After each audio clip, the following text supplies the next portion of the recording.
Vamos a avanzar un poco más en la epístola a Timoteo, la segunda de ellas. Vamos a estar viendo los versículos 13 al 18, así que vamos a ubicar el texto.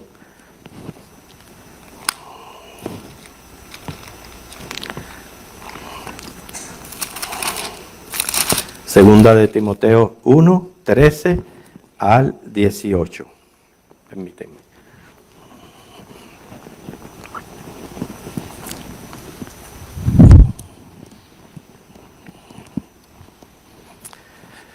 Estoy haciendo énfasis en la verdad central de esta epístola, que es llamados muy pero muy personales, que cada uno de nosotros nos veamos en ese Timoteo a quien Pablo le está enviando esta carta, y cada cosa que Pablo le exhorta, le anima, le amonesta, lo tomemos cada uno de nosotros personalmente, ya que es obvio que todos somos diferentes, tenemos diferentes temperamentos, es imposible que seamos iguales unos a otros, y eso se entiende, y eso inclusive hay que respetarlo.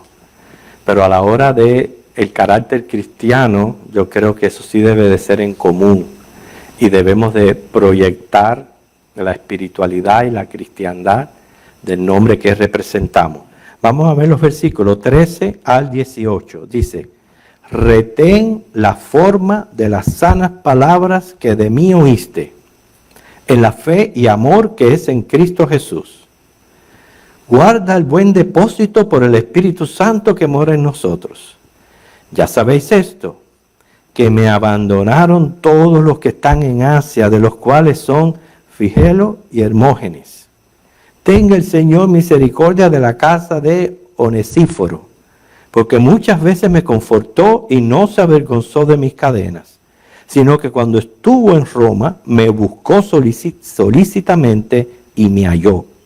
Concédale el Señor que haya misericordia acerca del Señor en aquel día. Y cuánto nos ayudó en Éfeso, tú sabes mejor. Definitivamente en esta porción bíblica hay cosas que son bastante claras, pero otras hay que saberlas interpretar y saber el significado de lo que se está hablando acá. Fíjense cómo comienza Pablo en esta porción, obviamente no la epístola, pero cómo en esta porción Pablo exhorta al joven pastor, dice, retener la forma de las sanas palabras. O sea, palabras que escuchó directamente del mismo Pablo, y le especifica qué tipo de palabras. Dice, de fe y de amor en Cristo Jesús. Cuando uno menciona la fe, siempre va a hacer referencia a lo que es la doctrina bíblica. Cuando uno menciona amor, entonces la referencia va hacia la conducta del cristiano. Fe hacia la doctrina, amor hacia la conducta. Quiere decir que todo ministro de la palabra de Dios, y yo me alegro que en los cultos del martes se ore por los líderes, los pastores, los maestros, porque es muy necesario el poder de Dios para poder llevar a cabo el ministerio. Es muy importante que lo que dice sea coherente con lo que hace. Por eso Colosenses 3:17a, me gusta mucho como nos insta este texto que dice, todo lo que hacéis, sea de palabra o de hecho, hacedlo todo en el nombre del Señor Jesús. Ya hermano, eso es un compromiso que hemos tomado. Somos salvos por gracia, pero nuestro compromiso es, si vamos a llamarnos cristianos, es verdaderamente comportarnos como tales. Las palabras de Pablo debían servir como modelo o pauta para Timoteo. O sea, llevar el ministerio en la fe y amor que es en Cristo Jesús. Fe, además de creer, de doctrina, confianza, también se identifica como dependencia. Y el amor, sabemos por los mandamientos del Señor, que no solamente incluye el amor a Dios, sino también el amor a nuestros hermanos en Cristo. Todo ministro de la palabra, y estoy hablando pastor, maestro, evangelista, misionero, que son los dones que se dedican a lo que es la palabra de Dios, tienen la responsabilidad de que lo que hablan sea la verdad, o sea, cerciorarse que cada aspecto doctrinal esté fundamentado y apoyado por la Biblia con sanas interpretaciones. De estas 9 doctrinas principales prácticamente, puede ser que en alguna de ellas no coincidamos en todo, pero eso no quiere decir que nos separe como hermanos. Pero lo que sí tenemos todos que estar firmes en la doctrina de Cristo.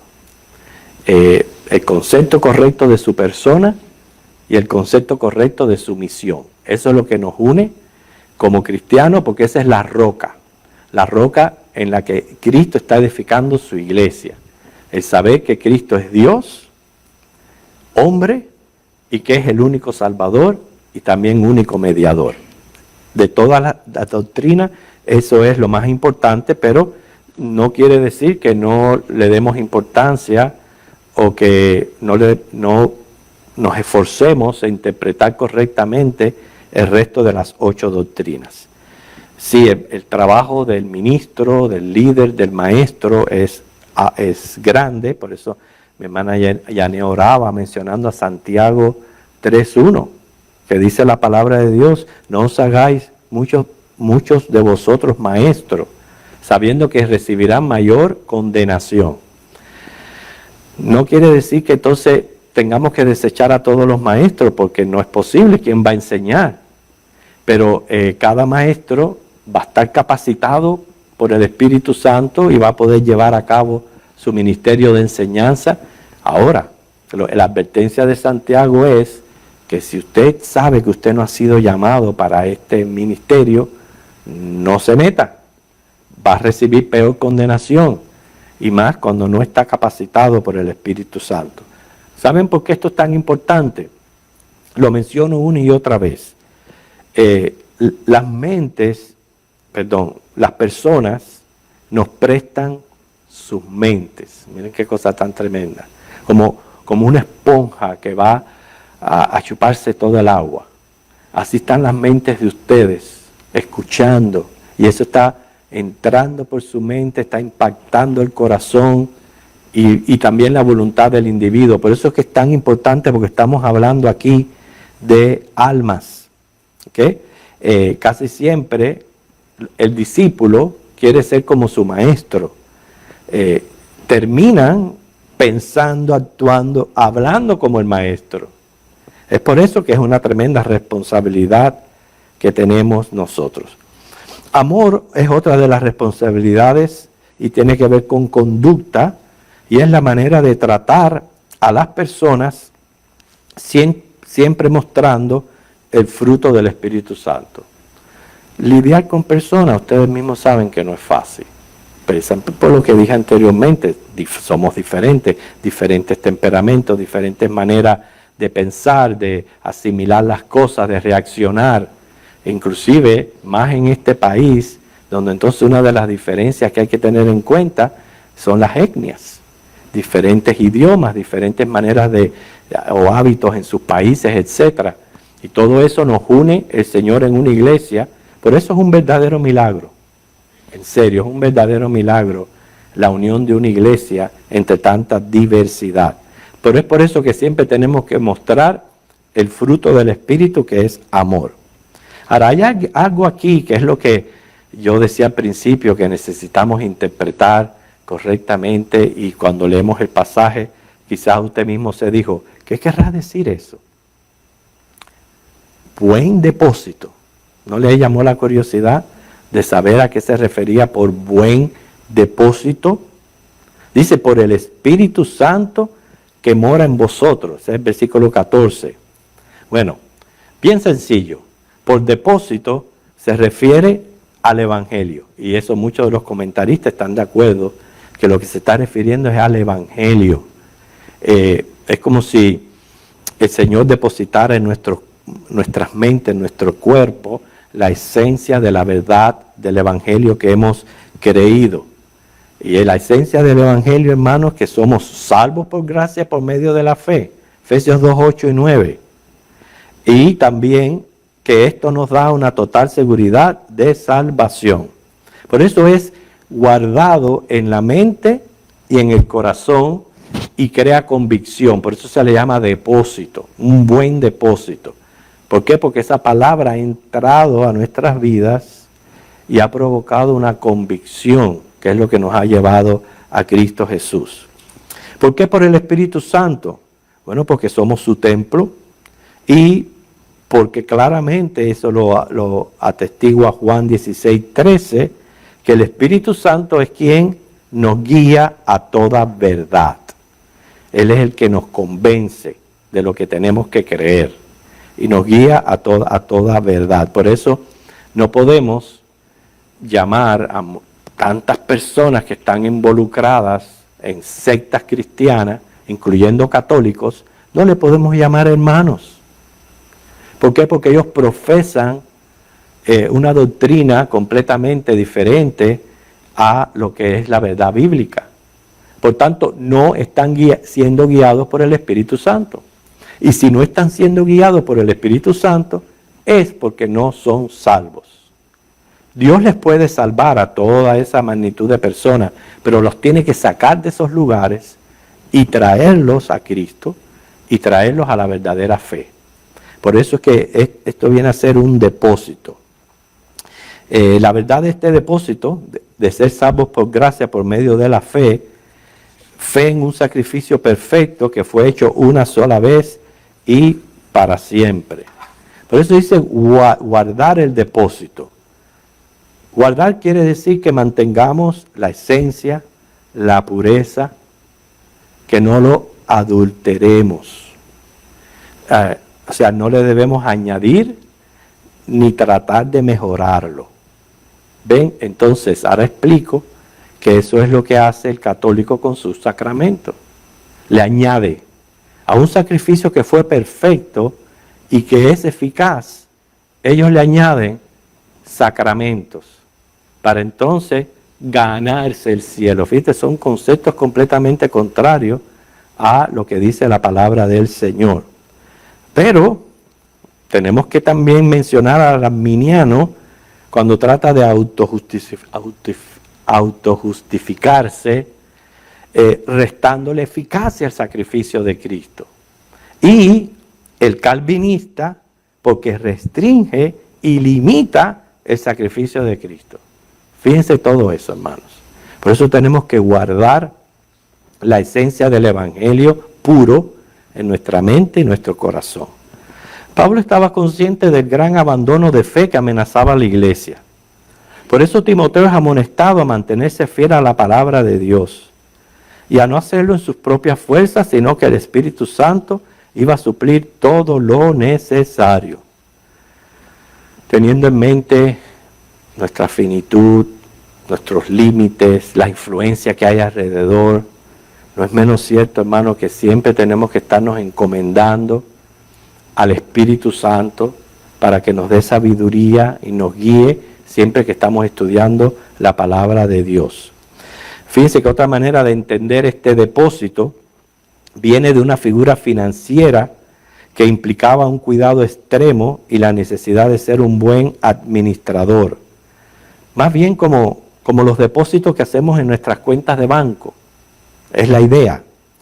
Y es una manera, cuando habla de que el Evangelio es un depósito, es una manera de exaltar el valor que tiene el Evangelio como nuestro mayor tesoro. Hermano, nuestra mayor posesión realmente en esta vida es ese Evangelio que tenemos dentro de nuestras mentes y en nuestros corazones. Al estar en nuestras mentes y nuestros corazones, lo comunicamos, lo hablamos, pero dentro de nosotros es considerado como un tesoro.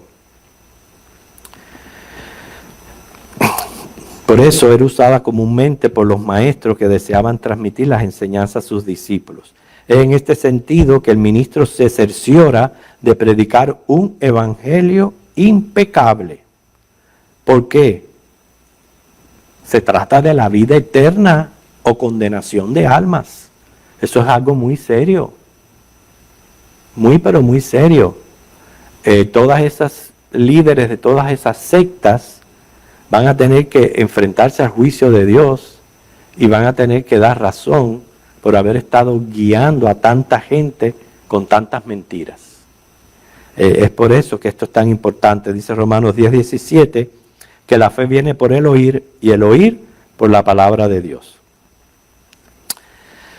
Carta al fin, ahora Pablo menciona algo que a él lo sufría, esa es la palabra que busco, y trata sobre un abandono.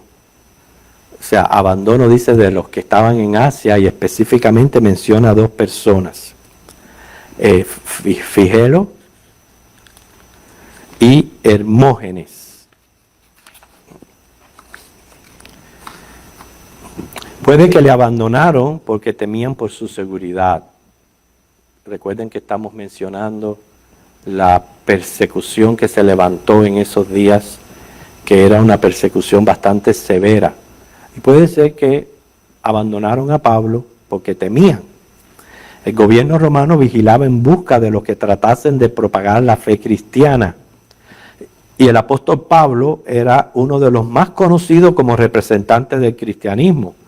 Por ende estaba encarcelado.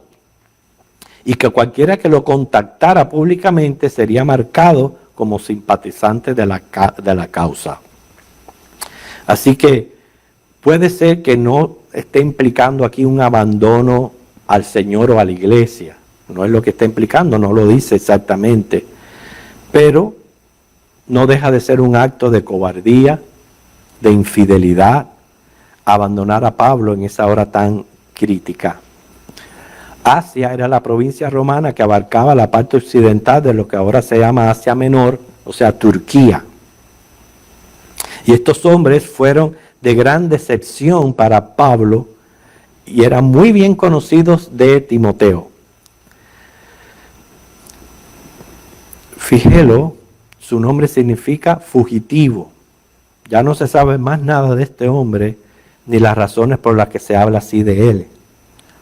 Lo importante es señalar, hermano, que se trata de un testimonio negativo, no digno del Señor y la fe de un cristiano.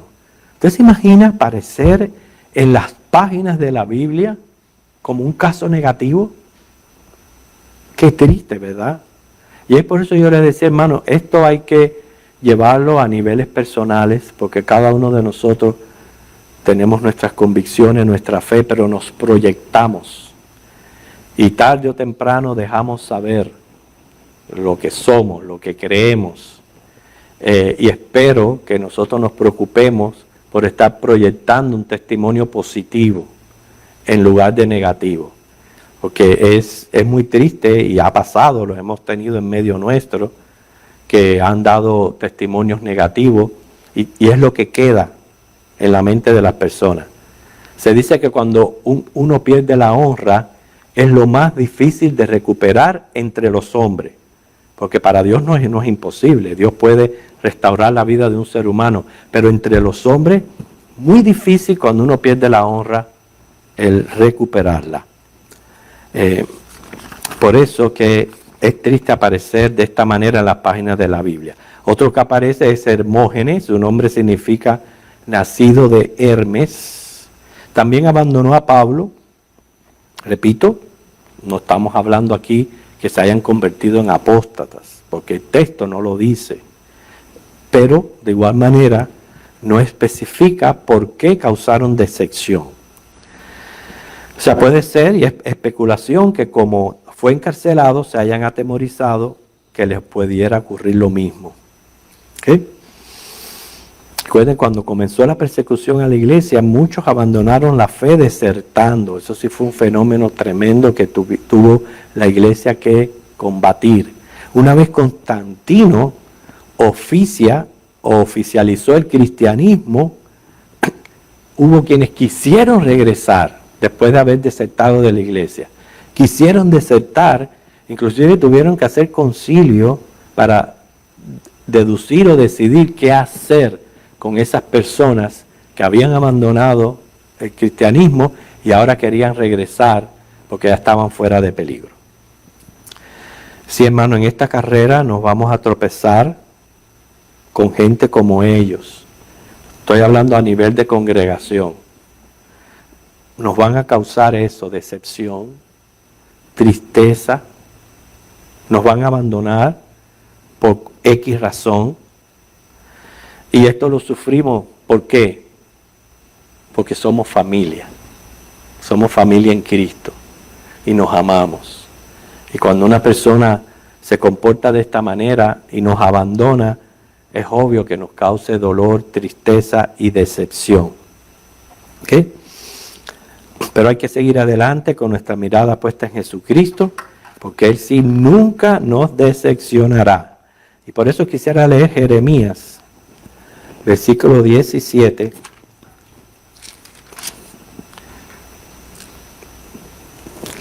Jeremías 17, del 5 al 10.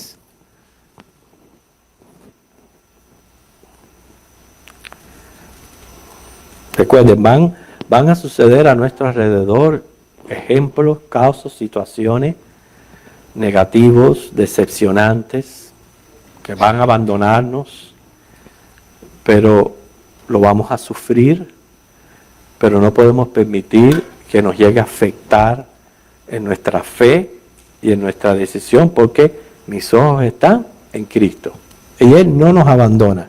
Y dice Jeremías 17:5, así ha dicho Jehová, fíjense, maldito el varón que confía en el hombre y pone carne por su brazo y su corazón se aparta de Jehová. Será como la retama en el desierto y no verá cuando viene el bien, sino que morará en los sequedales, en el desierto, en tierra despoblada y deshabitada. Pero miren el contraste, bendito el varón que confía en Jehová y cuya confianza es Jehová. Porque será como el árbol plantado junto a las aguas, que junto a la corriente echará sus raíces y no verá cuando viene el calor, sino que su hoja estará verde y en el año de sequía no se fatigará ni dejará de dar fruto. Engañoso es el corazón más que todas las cosas y perverso. ¿Quién lo conocerá? Por eso se nos anima, hermanos, a poner nuestra confianza en Dios. Nunca nos va a decepcionar, nunca nos va a desahuciar. Así que, hermanos, esto es importante, que guardemos nuestro testimonio para evitar impresiones negativas y decepcionantes, y sobre todo si pueden ser causa de tropiezo a otros. No dejarnos influenciar por los casos negativos. Si el abandono fue por causa de temor, vamos a suponer, porque estamos especulando eso, de que fue por causa de temor a la persecución, para eso también tenemos palabra. Una bienaventuranza, Mateo 5, 10 al 11, que es 3 veces feliz el que sufre persecución o el que tiene padecimiento por la causa de Cristo. Otra de las personas que menciona, pero qué bueno que en este caso ahora viene a ser un ejemplo positivo, es Onesíforo. Dice que confortó al apóstol muchas veces y no se avergonzó de su prisión. La semana pasada estábamos hablando de no avergonzarnos del Evangelio, pero este hombre de Dios no se avergonzaba de que Pablo estuviera preso, encarcelado. ¿Okay? Aquí hay 2 líneas de pensamiento sobre Onesíforo, en que en retiradas ocasiones le confortó en sus prisiones y no se avergonzó de sus cadenas. O sea, misericordia es la recompensa de los que han sido misericordiosos. No se dice cómo lo confortó, quizás llevándole comida, ropa, a aquella mazmorra romana, pero lo importante es la mención de la vergüenza. Se repite varias veces en el texto y entonces sí puede ser razón del abandono de los mencionados anteriormente. A diferencia, este hermano procuró a Pablo cuando fue a Roma, dice de una manera solícita, lo ayudó en Éfeso, por lo que le desea Pablo misericordia de parte del Señor para toda su casa, o sea, para toda su familia. Son los versículos 16 al 18. Onesíforo significa que da fruto. Al parecer era natural de Éfeso. Buscó hasta hallar el lugar donde Pablo había sido encarcelado y allí fue para servirle a este siervo. O sea, Onesíforo está reflejando una persona bien determinada, diligente, que me enseña que cuando uno verdaderamente quiere algo, lo logra. Que cuando queremos estar en un lugar, lo procuramos. Y así es este hombre. Este hombre quería servir de confort y consuelo al que estaba atravesando tribulación y había trabajado arduamente por el Evangelio. Recuerden que ya de esta cárcel, ya Pablo no sale. Ya de esta cárcel, él es decapitado. O sea que está llegando ya al final de su ministerio. Pero fue un ministerio que dejó una secuela de grandes bendiciones, de plantar iglesias, de establecer pastores. Fue ardua la labor de Pablo, él se dedicó completamente al Señor. Y usted se imagina que entonces este hombre que esté preso y que todo el mundo lo abandone, que ya nadie lo procure, y más en cárceles como aquella que necesitaban ser reconfortados. Pero aquí hay algo que aclarar, hermanos, porque este versículo del 18 y también el del 16 lo usan para favorecer, imagínense, la oración por los muertos, porque creían de que Onesíforo se había muerto y por eso es que Pablo envía bendición a su casa y dice que él estaba cerca del Señor. O sea, hay quienes lo interpretan como que él había muerto, cosa que el texto no dice, no tenemos por qué asumirlo. Pero además de eso, entonces se apoyan en este versículo aquellos que creen que se puede orar por los muertos. Y hermano, no se puede orar por los muertos. Porque la persona, mientras que está aquí en la tierra, mientras que tiene vida, es que tiene la oportunidad de recibir a Cristo como Señor y Salvador. Una vez que se va, si se va en Cristo, está descansando en el cielo, pero si se va sin Cristo, está en condenación en el infierno.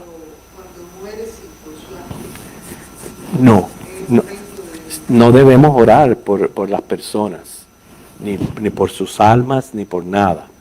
Ya a la vez que por los difuntos no se debe de orar. Por ejemplo, en funerales que han muerto personas cristianas, más bien la oración se dirige a los familiares.